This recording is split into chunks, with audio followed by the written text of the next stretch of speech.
Welcome to citizens pulse. నేను మీ రాజేష్.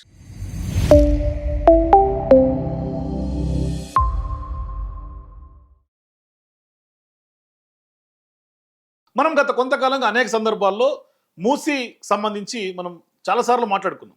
కానీ ఇవాళ రేవంత్ రెడ్డి గారి అసలు బండారం మూసీకి సంబంధించినటువంటి వ్యవహారంలో బయటపడిపోయింది. ఏం బయటపడింది అంటే, ఆయన మొదటి నుంచి చెప్పినట్టుగా ఎక్కడ కూడా ప్రజల్ని కన్సిడరేషన్లోకి తీసుకోవటం కానీ, డిపిఆర్ని ప్రజల ముందు ఏం చేస్తున్నామని చెప్పకపోవటం స్పష్టంగా అర్థమవుతుంది. ఇవాళ తాజాగా ఏదైతే సేవ్ మూసీ పేరుతో పెద్ద ఎత్తున జేఏసీ ఇవాళ మూసీ ఏ విధమైనటువంటి శుద్ధి జరగాలి, మరి సుందరీకరణ అవసరం లేదని చెప్తున్నటువంటి మూసీ పరివాహక ప్రాంత ప్రజలకు కానీ, లేదంటే మూసీకి సంబంధించి ఎన్విరాన్మెంటలిస్టులు కానీ ఇవాళ పెద్ద ఎత్తున గగ్గోలు పెడుతున్నారు. ఇవాళ వరల్డ్ ఎన్విరాన్మెంట్ డే, కానీ ఇవాళ కూడా రేవంత్ రెడ్డి గారు చేసినటువంటి తప్పిదాన్ని ఇవాళ పెద్ద ఎత్తున ఏలెత్తి చూపుతున్నటువంటి పరిస్థితి. అంటే మూసీకి సంబంధించి ఎప్పుడైతే పెద్ద ఎత్తున తీవ్రస్థాయిలో విమర్శలు వచ్చినాయో, ఎప్పుడైతే వ్యతిరేకత వ్యక్తమైందో ప్రభుత్వం మీద, రేవంత్ రెడ్డి ప్రభుత్వం మీద, మాకు సుందరీకరణ వద్దు మొర్రో అని వాళ్ళందరూ కూడా తెగేసి చెప్తున్నటువంటి నేపథ్యంలో రేవంత్ రెడ్డి ఒక కొత్త ఎత్తుగడ తెరదీసినట్టుగా కనిపిస్తుంది. మొన్న రీసెంట్గా తాజ్ కృష్ణలో అనుకుంటా పెద్ద ఎత్తున ఒక డయాస్ మీద హైదరాబాద్ మూసీకి సంబంధించినటువంటి రివర్ డెవలప్మెంట్ కార్పొరేషన్, అట్లాగే రేవంత్ రెడ్డి గారి ప్రభుత్వం పెద్ద ఎత్తున మూసీ మీద పూర్తి స్థాయిలో ఒక ఏఐ వీడియోని ప్రజెంట్ చేశారు. అంటే తదుపరి మూసీ సుందరీకరణ జరిగితే ఎటువంటి లాభం జరుగుతుంది, ఏం చేయబోతున్నామని వాళ్ళ ప్రభుత్వం యొక్క విజన్ని చెప్పే ప్రయత్నం చేశారు. చెప్పిన తర్వాత ఒక మెయిల్ ఐడి ఇచ్చారు, ఒక కట్ ఆఫ్ డేట్ ఇచ్చారు. మీరు మీ యొక్క అభిప్రాయాలని మూసీకి సంబంధించి మీరు ఏం కోరుకుంటున్నారు, తెలంగాణ ప్రజలుగా మీరు మూసీ పరివాహక ప్రజలు కానీ, లేకుంటే మూసీ మీద ఉన్నటువంటి ఇంట్రెస్ట్ ఎన్విరాన్మెంటలిస్టులు కానీ, నిపుణులందరూ కూడా మాకు సంప్రదించండి, మాకు మెయిల్ చేయండి అని పెద్ద ఎత్తున రేవంత్ రెడ్డి ప్రభుత్వం చెప్పింది.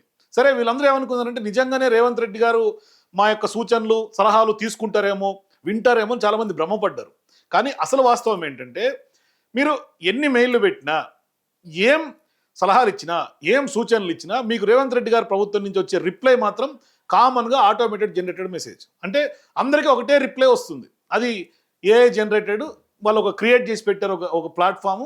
ఆ ప్లాట్ఫామ్ నుంచి ఎవరు మెయిల్ చేసినా, ఎట్లయితే కొన్ని కార్పొరేట్ సంస్థలు కనుక మనకు రిప్లైలు మెసేజ్లు వస్తుంటాయో, చాట్ బాట్లు ఉంటాయో, ఆ విధంగా రిప్లైలు వచ్చేస్తున్నాయి. అంతే తప్ప అంటే మనం ఏమనుకోవాలి, ఓహో రేవంత్ రెడ్డి ప్రభుత్వం లేకుంటే హైదరాబాద్ మూసీకి సంబంధించినటువంటి ఆ యొక్క అధికారులు మా సలహాలు సూచనలు తీసుకున్నారా అని. కానీ ఎన్ని ఇచ్చినా అవన్నీ బుట్టదాఖలు చేసి ఆఖరికి వాళ్ళు చేయాల్సినటువంటి కార్యాచరణ వాళ్ళు ముందుకు పోతున్నటువంటి పరిస్థితిగా మనకు అర్థమవుతుంది. ఇక్కడ చూసుకోవచ్చు, వాళ్ళు ఇచ్చినటువంటి అందరికి ఇచ్చినటువంటి కామన్ మెసేజ్, సేవ్ మూసీకి సంబంధించినటువంటి ఏదైతే యాక్టివిస్టులు ఉన్నారో వాళ్ళు 2300 మంది వాళ్ళు విభిన్నమైనటువంటి కోణాల్లో మూసీ ఏ విధమైనటువంటి శుద్ధి జరగాలి, ఇప్పుడున్నటువంటి ప్రభుత్వం అవలంబిస్తున్నటువంటి విధానం ఏంటి, ఏం కావాలి, ఎలా కావాలి అన్న అంశాల మీద వాళ్ళు స్పష్టంగా వాళ్ళు డిఫరెంట్ ఆలోచనలు మెయిల్ చేశారు.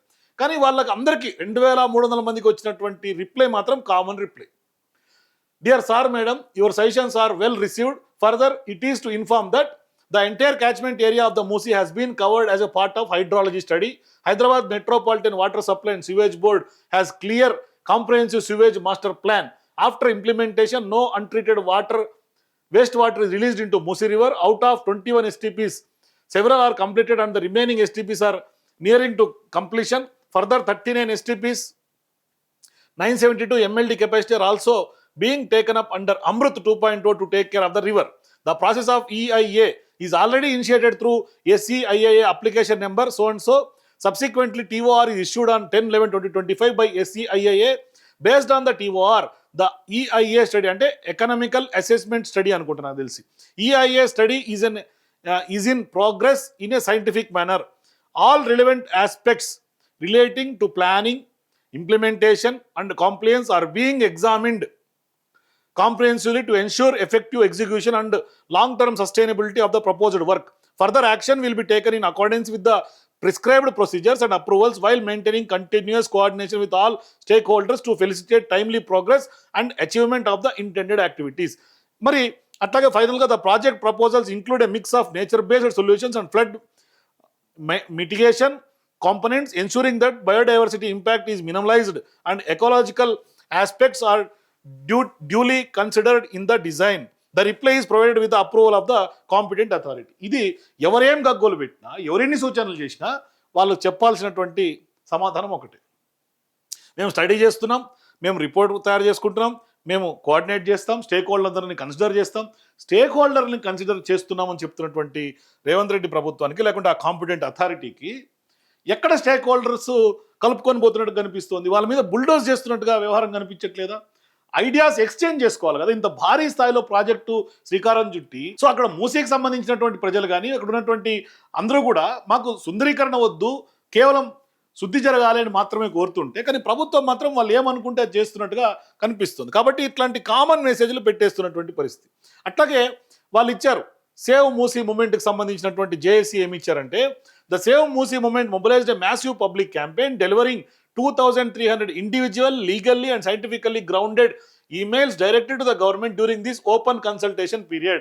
అంటే వీళ్ళు ఎందుకు ఇటువంటి ఓపెన్ కన్సల్టేషన్ చెప్పారు అంటే, రేపు పొద్దున భవిష్యత్తులో కోర్టులకు వెళ్ళినా, లేకుంటే ఏదన్నా నేషనల్ గ్రిమ్ ట్రిబ్యునల్స్కి వెళ్ళినా, లేకుంటే ఇంకెక్కడన్నా లీగల్గా ఎక్కడన్నా కూడా లీగల్ ఫ్రేమ్వర్క్లో భాగంగా మేము అభిప్రాయాలు తీసుకున్నామని చెప్పడానికి మాత్రమే ఈ యొక్క గేట్వేని ఓపెన్ చేసినట్టు కనిపిస్తుంది. లేదు అంటే ప్రభుత్వానికి దీని మీద చిత్తశుద్ధి లేదు. అంటే వాళ్ళు మూసీలో ఏమనుకుంటే అది చేస్తున్నారు తప్ప ప్రజల్ని భాగస్వామ్యం చేసింది అయితే ఎక్కడా లేదు. వాళ్ళ అసలు బండారం బయటపడిపోయింది. ఇక్కడ క్లియర్గా 2,300 మంది ఇండివిజువల్స్తో వాళ్ళు స్పెసిఫిక్గా వాళ్ళు రైజ్ చేస్తే కన్సర్న్స్ని ఎక్కడ కూడా పట్టించుకున్నటువంటి లేవు. We did not just send vague feedback, we demanded real structural policy changes. అది కదా వాళ్ళు అడిగింది. The creation of a statutory Musi river basin authority to oversee the entire catchment area, the protection of the river source by reinstating Jiva 111, legally re-notifying the full tank level pillars of the Himayat Sagar and Usman Sagar reservoirs to stop encroachment, the immediate public release of the environmental impact assessments. Environmental impact అసెస్మెంట్కి సంబంధించిన report కూడా పబ్లిక్గా release చేయమని కోరారు. అది ఇంకా study జరుగుతోందని ఇందాక చెప్పారు. అయితే instead of evaluating our submissions in a meaningful way, the office of the Musi river front development corporation limited issued a generic automated email template to all 2,300 applicants. ఇది పరిస్థితి.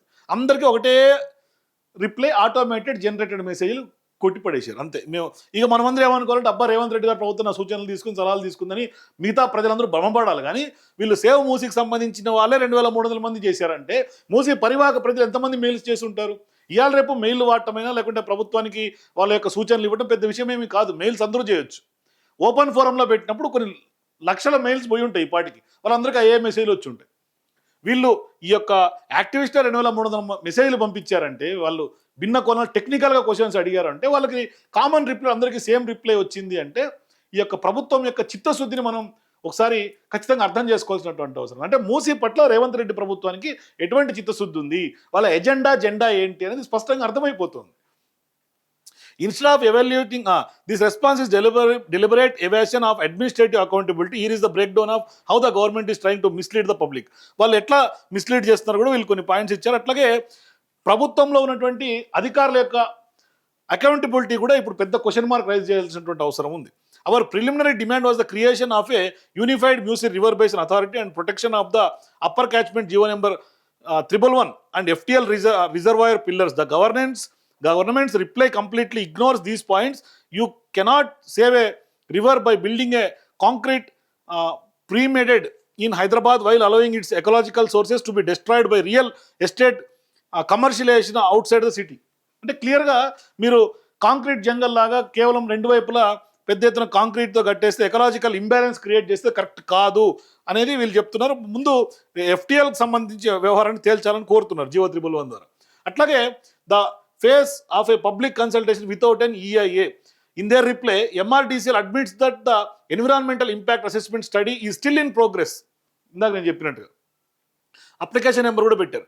Yet they set a public feedback deadline of April 15, 2026, forcing citizens to give opinions on a massive project while actively withholding the scientific data, maps and flood risk assessments is an absolute shame. They are asking the public for a blank check. అది పరిస్థితి. అంటే వాళ్ళు ఇంకా ఏదైతే environmental impact assessments చేయకుండా అది ఇంకా ప్రోగ్రెస్లో ఉండగానే పబ్లిక్ నుంచి ఫీడ్బ్యాక్స్ తీసుకోవటం అనేది ఖచ్చితంగా ఇది వాళ్ళకు ఉన్నటువంటి యొక్క ఐడియాలజీ బయటపడుతుంది. అంటే ఇక్కడ దొరికిపోయినటువంటి పరిస్థితి. అట్లాగే MRDCL claims that several of the 21 sewage treatment plants from the 2019 plan are completed or nearing completion. Vague terms are not metrics. అంటే వేగ్గా ఏదో ఇన్ని కంప్లీట్ అయిపోయినాయి, ఇన్ని ఇంకా చేయాల్సినటువంటి అవసరం ఉందని వేగ్గా చెప్పడం కాదు. These STPs were legally mandated 7 years ago. ఇది 7 ఏళ్ల క్రితం నాటివి. Today 90% of the Musi river flow mains raw untreated sewage. అంటే అసలైనటువంటి మురుగు అంతా ప్రవహిస్తుంది మూసీలో, ఎక్కడ కూడా ట్రీట్మెంట్ అవ్వట్లేదు. అది ఎంతవరకు పనిచేస్తున్నది మొదటి నుంచి ఎన్విరాన్మెంటల్ ఇష్యూలు రైజ్ చేస్తున్నటువంటి క్వశ్చన్. అంటే ఇప్పుడు ఉన్నటువంటి ఎస్టీపీలు ఎంతవరకు పనిచేస్తుంది, ఆ శుద్ధి శాతం ఎంత, నిజంగా శుద్ధి అవుతుందా కావాలంటే మెకానికల్గా నడవాలని నడుస్తుందా అనేది వాళ్ళ ప్రధానమైనటువంటి doubt. The government refuses to provide transparent real data time on these plants, yet they intended to pour public funds and foreign loans into the real estate and tourist plazas on top of an open sewer. అది అంటే వాళ్ళకి ఎంతసేపటి real estate benefits లేదంటే కనుక foreign investments మీద ఉన్నటువంటి దృష్టి ecological మీద లేకుంటే ఎకో సిస్టమ్ మీద, అక్కడ పనిచేస్తున్నటువంటి దాని మీద, రివర్ మీద ఎక్కడ కూడా లేదు, కనిపించినటువంటి పరిస్థితి లేదు. అట్లాగే and email inbox managed behind closed doors is not a legally complaint substitute for an statutory environmental public hearing. The government is completely evading face-to-face town halls because they do not want to answer to the local communities regarding displacement, eviction and the increased flood risks caused by concrete river front walls. అంటే స్పష్టంగా వాళ్ళు ఏమడుగుతున్నారంటే, మీరు ఇట్లా వేగ్గా ఒక mail open చేసి మీరేదో తీసుకున్నామంటే లీగల్గా ఇది కరెక్ట్ కాదు, మీరు సలహాలు సూచనలు ఇవ్వండి అని చెప్పి మమ్మల్ని ఏదో కలుపుపోయినట్టుగా మీరు ఒక సీన్ క్రియేట్ చేస్తారు తప్పితే, అంటే ఒక డ్రామా చేస్తున్నారు తప్పితే ఎక్కడ కూడా అసలు వాస్తవం లేదు. మీరు ఒకవేళ మీకు చిత్తశుద్ధి ఉంటే ప్రజల్ని డైరెక్ట్ ఫేస్ టు ఫేస్ చేయండి, ఓపెన్ కన్సల్టేషన్ ఫోరమ్స్ పెట్టండి, టౌన్ హాల్స్లో నిర్వహించండి, ప్రభుత్వ అధికారులు కూర్చోండి, హైదరాబాద్ సంబంధించినటువంటి మూసీ రివర్ డెవలప్మెంట్ కార్పొరేషన్ అధికారులు కూర్చోండి, ప్రజలు కూర్చోండి, ఇద్దరు ఒకరికొకరు చర్చించండి, అసలైనటువంటి సొల్యూషన్ అక్కడ వస్తుంది.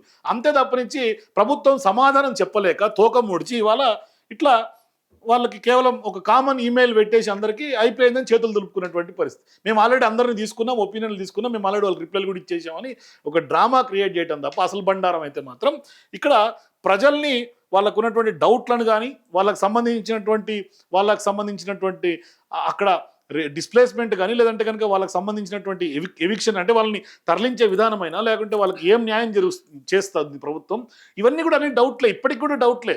ఒక అధికారి ఒక మాట మాట్లాడతారు, రేవంత్ రెడ్డి గారు ఒకటి మాట్లాడతారు, మెట్రో హైదరాబాద్ మూసీకి సంబంధించిన రివర్ డెవలప్మెంట్ కార్పొరేషన్ ఒకటి చెప్తుంది, కలెక్టర్ ఒకటి చెప్తాడు, ఆర్డీఓ ఒకటి చెప్తాడు, ఎంఆర్ఓ ఒకటి చెప్తాడు, ఇట్లా పూటకో మాట అధికారికి ఒక మాట, అంతే తప్ప ఒక ప్రాపర్ ఎజెండా ఇప్పటిదాకా రేవంత్ రెడ్డి ప్రభుత్వానికి లేదు. ఓ డిపిఆర్ స్పష్టమైనటువంటి డిపిఆర్ రిలీజ్ చేసే తరీకా తెలియదు రేవంత్ రెడ్డి గారికి. మరి ఇప్పుడు మూసీ మీద మొన్న ఒక కాన్క్లేవ్లో కూడా రేవంత్ రెడ్డి గారు మాట్లాడారు, ఎక్కడున్న చెరువులు కానీ నదులు కానీ ఖచ్చితంగా అన్నిటినీ కూల్చేయాల్సిందే, ఎవరేమనుకుని మేము కట్టి తీరాల్సిందే. ఇదే మొండి పట్టుదలతో రేవంత్ రెడ్డి గారు ఉంటే ప్రజల్ని ఇట్లాగే బుల్డోజ్ చేసుకుంటా పోతాను అన్న ఒక మొండి పట్టుదల, అంటే నేను అనకూడదు అన్నమాట, అట్లే కనుక వెళ్తే ఖచ్చితంగా భవిష్యత్తులో ప్రజలే సమాధానం చెప్తారు. నిజంగా ఈయన ఎట్లయితే బుల్డోజ్ చేసారో వాళ్ళందరినీ, ఆ పార్టీని వాళ్ళని కూడా ప్రజలు బుల్డోజ్ చేయాల్సినటువంటి పరిస్థితులు వచ్చే అవకాశాలు ఉన్నాయి. కాబట్టి రేవంత్ రెడ్డి గారు ఏదైనా ట్రాన్స్పరెంట్గా ఓపెన్గా ప్రజలతో కలుపుకొని ప్రజల్ని కాన్ఫిడెన్స్లోకి తీసుకొని ఏం చేస్తారో క్లారిటీగా ట్రాన్స్పరెంట్గా చెప్పి ముందుకెళ్తే ప్రజల నుంచి హర్షధ్వానాలు వ్యక్తమైతే వాళ్ళు కూడా సహకరించే పరిస్థితి ఉంటుంది, లేకుంటే సహకరించే పరిస్థితి ఉండదు. మరి రేవంత్ రెడ్డి గారు ఒకసారి డిసైడ్ చేసుకోవాల్సినటువంటి అవసరం ఉంది, పునరాలోచించుకోవాల్సినటువంటి అవసరం ఉంది. ఎందుకంటే ఒక రివర్ ఎకో సిస్టమ్ మీద కేవలం అటు ఇటు కాంక్రీట్ బండ్స్ వేసేసి లేకుంటే దాని మీద ఒక అద్భుతాలను సృష్టిస్తాను అంటే ఇదేదో మెగా రియల్ ఎస్టేట్ ప్రాజెక్ట్ లాగా, ఒక వెంచర్ ప్రాజెక్ట్ లాగా కనిపిస్తుంది తప్ప అక్కడ రివర్ సంబంధించి దాన్ని నిజంగా కాపాడాలి, అక్కడ ఉన్నటువంటి ప్రజలకు న్యాయం చేయాలి అన్నటువంటి ఏవి కూడా బేసిక్ మిస్ అవుతున్నట్టుగా కనిపిస్తుంది. కాబట్టి రేవంత్ రెడ్డి గారి ఉద్దేశం చూసిన తర్వాత, ఈ ఆటోమేటెడ్ ఈమెయిల్స్ చూసిన తర్వాత మీకేమనిపిస్తుందో మీ ఏప్రిల్ కింద నా కామెంట్స్ చెప్పండి. For more videos please watch citizens pulse.